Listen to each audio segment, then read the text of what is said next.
Coucou tout le monde, on se retrouve pour une vidéo. En fait, on m'a demandé qu'est-ce qu'on faisait avec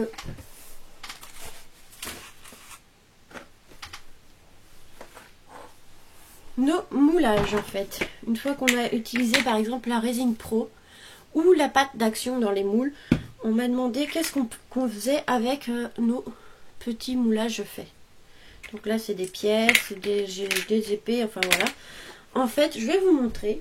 Une fois qu'on a fait ça, soit on les utilise tout blanc, comme ceci, parce que souvent les pâtes sont blanches ou là la résine est blanche, soit vous les utilisez comme ceci, soit vous les peignez.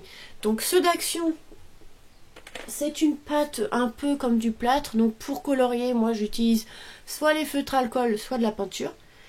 Je ne mets pas forcément de gesso, mais sur ceux en résine, vaut mieux mettre du gesso parce que sinon la peinture a du mal à tenir.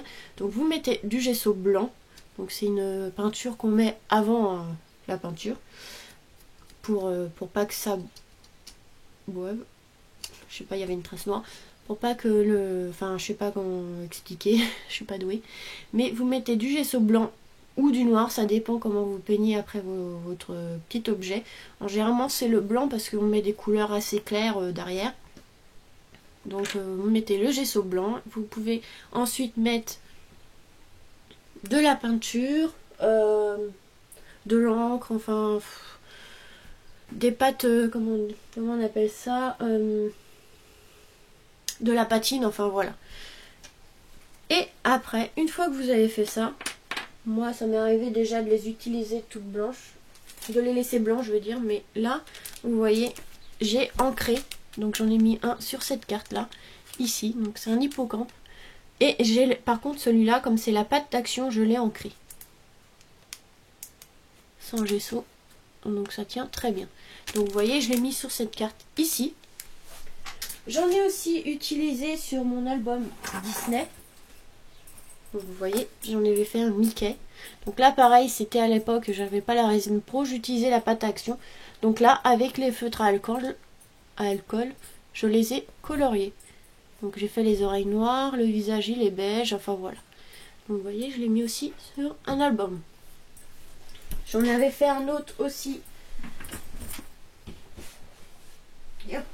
Sur mon album de Bretagne. Ici, un phare. Donc pareil, celui-là, je l'ai ancré pour le vieillir. Donc là, c'était la pâte d'action. Donc voilà, je l'avais utilisé ici.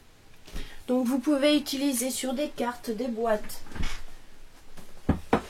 toute création que vous voulez faire, hein, donc sur des boîtes, des cartes, des albums, des pages 30-30. Enfin, vous pouvez utiliser vos petites choses comme ça de moulage partout où vous voulez en fait. Après, soit vous les laissez blancs, soit vous les coloriez. Donc vous voyez, moi j'ai fait sur une carte. Je crois que d'ailleurs c'était pas la première carte que j'avais fait, je sais plus. Mais vous voyez, ça rend très bien. Après, ça dépend le thème que vous avez. Hein. Là, vous voyez, j'en ai fait.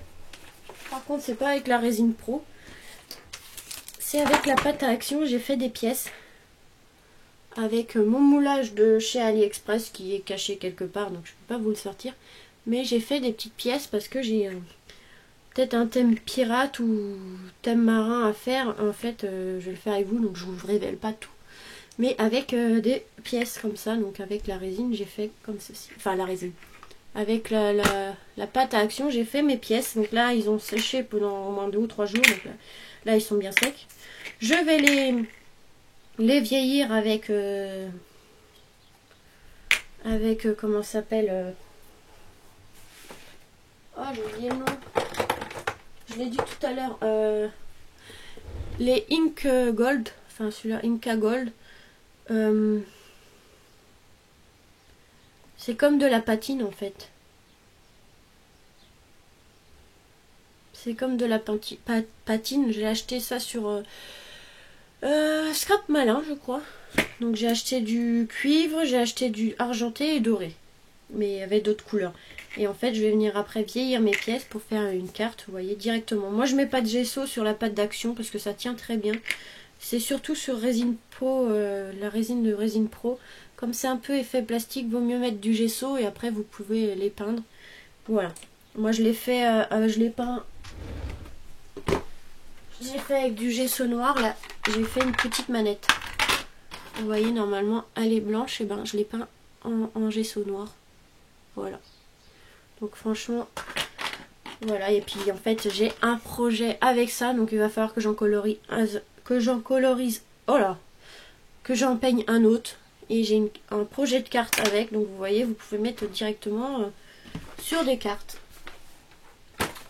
Voilà. Voilà, et hop. Donc après je pourrais mettre sur une carte, voilà. Ah oui, j'avais fait une boîte aussi. Attendez. Souvent moi je les utilise pour les... un peu de poussière. Sur les embellissements box, vous savez, les boîtes d'action qu'on peut décorer au-dessus. Donc là vous avez le rangement dedans, mais vous voyez, j'avais fait avec la pâte à action le cerf ici. Enfin le renne. Le renne, et j'en ai fait en résine pro qui est quelque part, mais moi à l'époque j'avais que la pâte à action. Et vous voyez, vous pouvez mettre sur une boîte. Voilà, ça rend très bien. Et là, je ne l'ai pas peint, j'ai juste fait un point pour l'œil. Voilà. Donc voilà des idées d'utilisation des petits moulages que vous faites.